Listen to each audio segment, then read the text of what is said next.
Hey, welcome to 7 Minute Stories. I'm here with Meredith Hall, and you can say hi to everybody. Hello. She's going to be sharing her 7 minute story right now. 7 minute stories is something that we do that is really just about telling something that God's doing in your life. We give you 7 minutes and put it on the clock. So, are you ready? Ready. Let's go. Okay. So God has really been moving in our lives over the last several months and just really talking to us specifically about movement and obedience. And about 4 or 5 months ago, I was really struggling at work. And it was kind of a new feeling for me because I am a classroom teacher. I love teaching, and it's something that has been a passion of mine for a really long time. And at first I just thought, oh, it's just COVID. Everything has made my job really difficult this year, and I'm just feeling tired and stale. And the more I really pressed into that, the more God was insistent that that wasn't what it was. There's something else that he's doing, and that there was going to be some movement necessary. And so during my prayer time, early in the year, like January, February-ish, I was praying, and God gave me a vision of me in a cocoon, like with Jesus. Like, I'm putting you in this cocoon because I'm taking you and making you into something different. That scripture reference comes to mind. Can you not perceive it? I'm doing something new. And so just continued thinking about that and praying about that and praying with my husband about what exactly that looks like, and kind of both of us feeling like there's going to be a big change happening. And so we had both prayed about our job situations, and I had prayed specifically that something would happen, something would take place and move us and kind of show us a direction for where we're going to go. And really, to be honest, I was just thinking, he's going to get a job offer. He's going to get some wonderful job offer, and it's going to be amazing, and it's going to change our family dynamic. Currently, he's working a job where he works shift work, and he works a lot of weekends and holidays. And so I was like, oh, yes, we're going to get moved out of this. And the next day, I got a phone call about, hey, there's this job that's maybe going to be opening. I wonder if you might like to apply for it. Not really in my field. And I thought, weird. I'm not looking for a job. Like, This can't be it. Right? I like my job, or I did, and I think I will after COVID, I guess. And so just kind of taking a pause to pray about that. That same weekend was the IF gathering, and we heard an interview from a man who is a pastor. He kind of leads a ministry called Sheep Among Wolves, and part of that interview, he was talking about how in the West, there are a lot of people who have kind of fallen asleep to a satanic lullaby. Like, they think that they're following the Lord, but really they're converts and they're not true disciples. And so just that thought really struck me and struck a chord in my heart. And I started really praying hard, like, am I doing the right thing? Are we as a family doing the right thing? And so that happened like Friday night and Saturday. And then that Sunday, Pastor Rick preached about the parable of the sower and the seeds, and the different types of soil that seeds can fall on. And as he was preaching, it happened to be a week that Curtis was there in service with me. And as Pastor Rick was preaching, Curtis kept leaning over to me and saying, oh, I feel like this is really, he's talking directly to us, talking about, what is the soil of our hearts collectively as a family.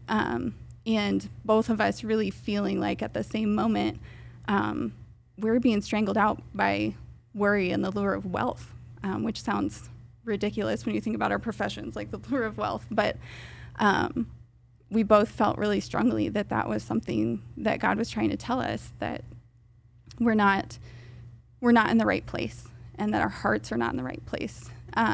And so, again, just through prayer over the next several weeks, I had reached out to my friend, Jerry, and she helped lead me through a prayer called a Joy Connection.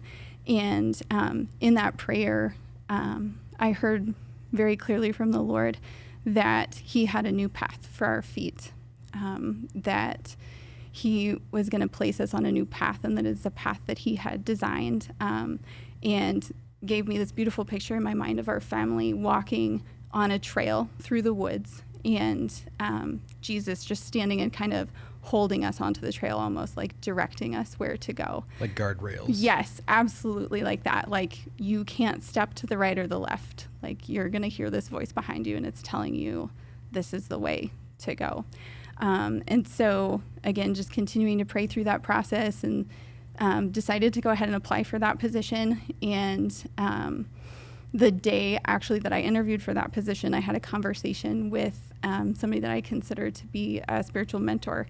And she said, Meredith, what is it about teaching that you love so much? I said, well, it's the children. I love the children, and that I do love children.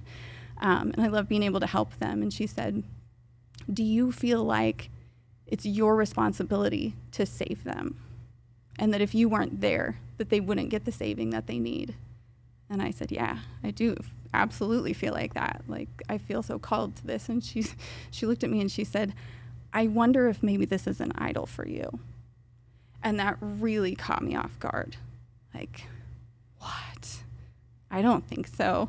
And so immediately after getting off the phone with her, I started praying and pushing into that. And I just prayed, and I specifically asked God, if I open my Bible, I want to go to a scripture that is going to confirm this and let me know, like, are you telling me that this has become an idol or not? And I opened up to a scripture, and absolutely that's what it stated. I have it written. Can I pull it? Sure. Okay. And let me find it. It's all hidden in here.